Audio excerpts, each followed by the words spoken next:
विरमगाम गांव की अद्भुत घटना।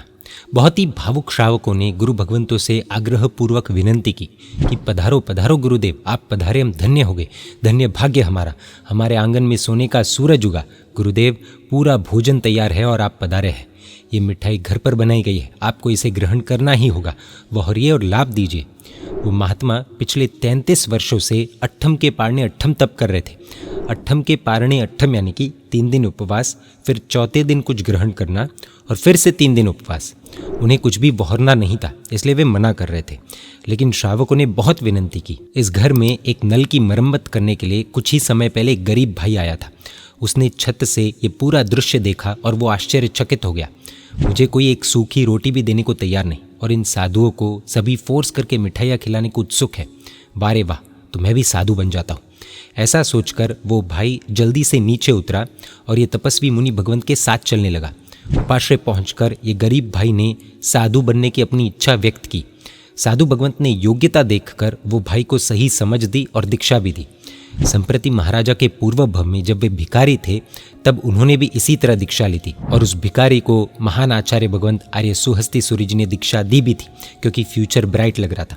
ये एपिसोड हम बहुत पहले देख चुके हैं, एक बार फिर से आप देख सकते हैं। जैन शासन की दीक्षा देने में गुरु भगवंत अमीर गरीब ऊंच नीच आदि कुछ भी नहीं देखते हैं, लेकिन उस व्यक्ति की आत्मा यानी कि गुणवत्ता देखते हैं, योग्यता देखते हैं, पात्रता देखते हैं। तो इस गरीब व्यक्ति की भी दीक्षा हुई। दीक्षा के बाद विहार शुरू हुआ। एक छोटे से गांव में पहुंचे, गोचरी आई, सूखी रोटी। वो नूतन दीक्षित मुनि चौंक गए और बोले, मैंने तो ऐसी सूखी रोटी खाने के लिए दीक्षा नहीं ली। उनके गुरु समझ गए थे कि ये अपरिपक्व हीरा है, अभी तराशा जाना बाकी है। इसलिए गुरुदेव ने नूतन मुनि को समझाया कि देखो, 1-2 दिन में बड़ा शहर आएगा तो वहाँ पर मिठाई मिल जाएगी। ये सुनकर नूतन दीक्षित मुनि शांत हो गए। कुछ ही दिनों में गुरु भगवंत कड़ी नामक गांव में पहुंचे। उस समय कड़ी के श्रावक बहुत समृद्ध थे। वहाँ पर जैनों की संख्या भी अच्छी खासी थी। अच्छी और उत्तम भोजन सामग्री यानी कि अच्छी गोचरी प्राप्त कर नूतन दीक्षित मुनि प्रसन्न हो गए। लेकिन उनके गुरु जानते थे कि ये मोक्ष मार्ग नहीं है। गुरु ने अपने शिष्य की आत्मा को जागृत करने के लिए उचित समय पर श्री उत्तराध्ययन सूत्र पर वाचना देनी शुरू की। यह वाचना की विनयाध्ययन से शुरुआत हुई। वाचना आगे चलती गई। प्रभु के वचन, आगमों के मंत्रमय शब्द और गुरु मुख से मिलते उनके अद्भुत रहस्य। नूतन दीक्षित मुनि की आत्मा हिल उठी। वाचना में फिर पाप श्रमणीय अध्ययन शुरू हुआ। दुग्ध दही विगयो श्लोक भी उसमें आया। जो दूध दही घी छाछ गुड़ तेल यह विगाई या इनसे बनी चीज़ें बार बार ग्रहण करता है वह पाप श्रमण कहलाता है। नूतन दीक्षित मुनि भगवंत की आत्मा कांप उठी। वे सोचने लगे कि कहाँ ये शास्त्र वचन, कहाँ इसमें साधुता का वर्णन, और कहाँ मैं और मेरी आहार लंपटता यानी कि टेस्ट के पीछे का पागलपन। एकदम से भावों का परिवर्तन हुआ। आंखों में से आंसुओं की धारा बहने लगी। भयानक पश्चाताप हुआ कि मैं बाहर से तो साधु बन गया, लेकिन अंदर से यू टर्न लिया।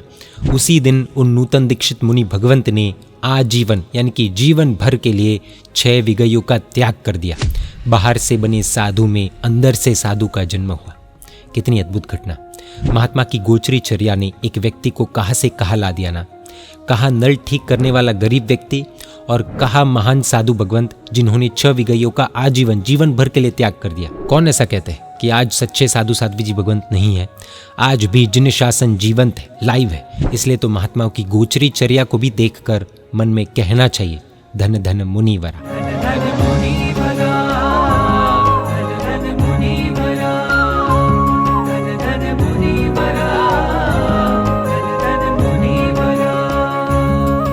जय जिन शासन, जय महावीर।